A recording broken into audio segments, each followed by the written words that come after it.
Hey guys, what's up? Welcome back to the channel. Thanks for tuning in today to see what we've got going on here at So In Outdoors. We appreciate your viewership.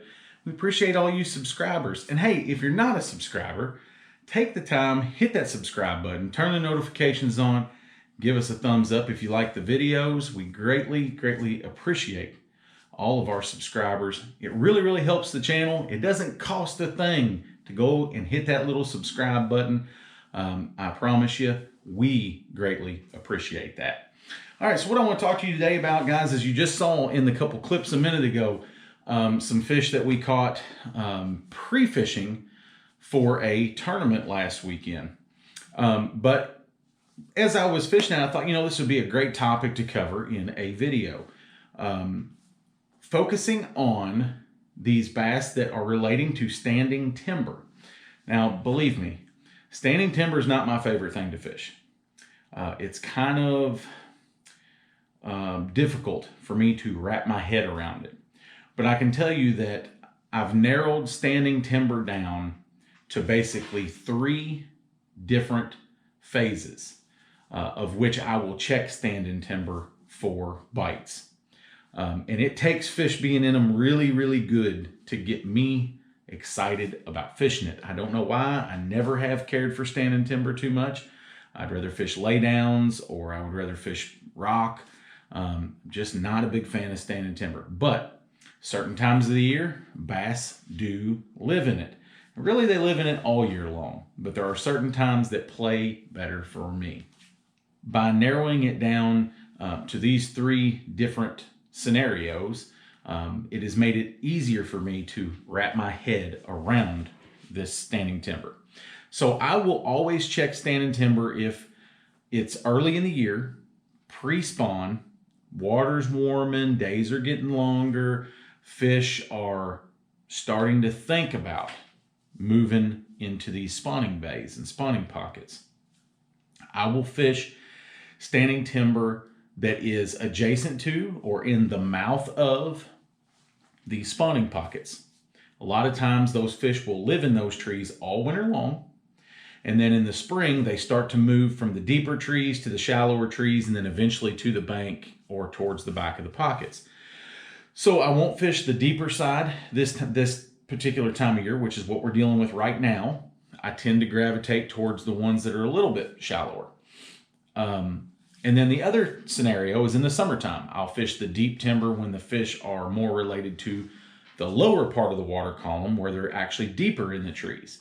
And this is when I'm going to look for fish that are in the deeper, bluffier points or deeper pockets with standing timber that's close to a creek channel or a river channel. Then I would fish those particular standing trees. And then the third one is going to be in the winter, which is basically after the fall transition. We've kind of started to turn into more of a winter type pattern.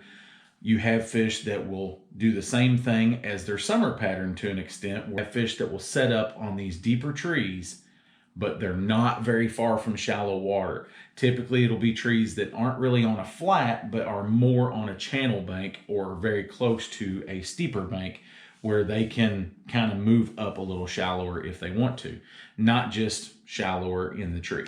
Okay, so the next thing to understand about the standing timber is that it becomes its own little ecosystem.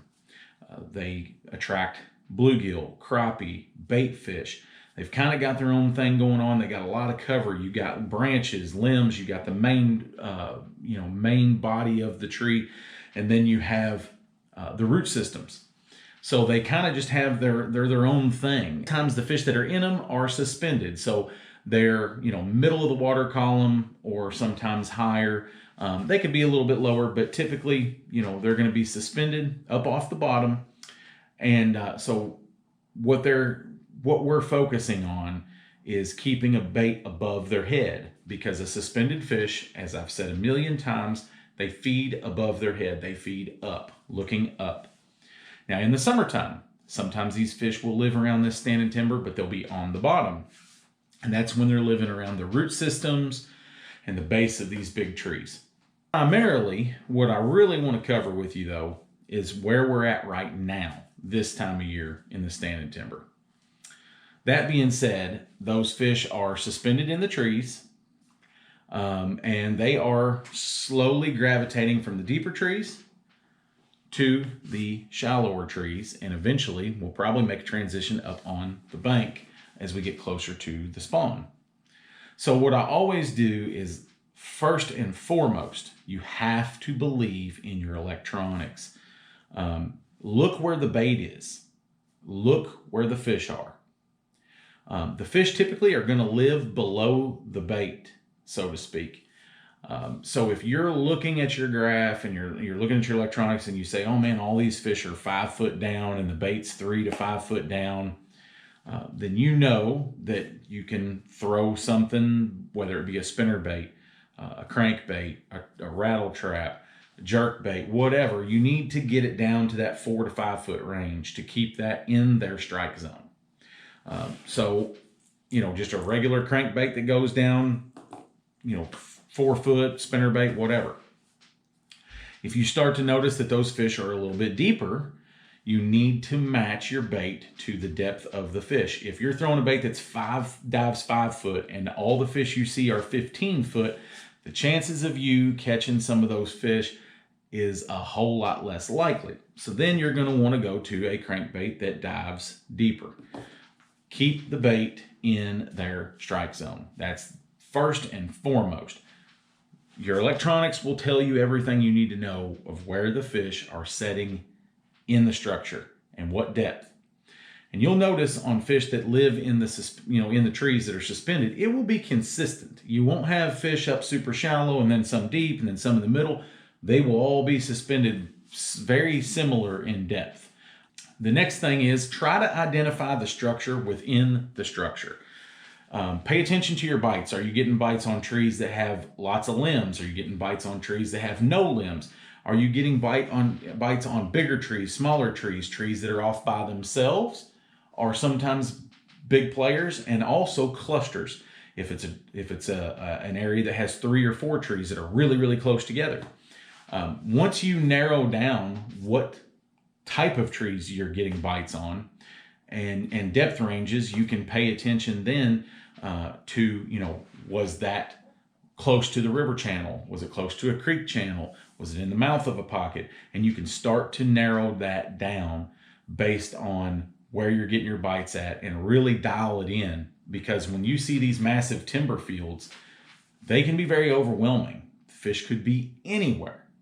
But a lot of times you can narrow down to what type of tree, how big of a tree, isolated trees, groups of trees, and you could figure out where those bites are going to come from.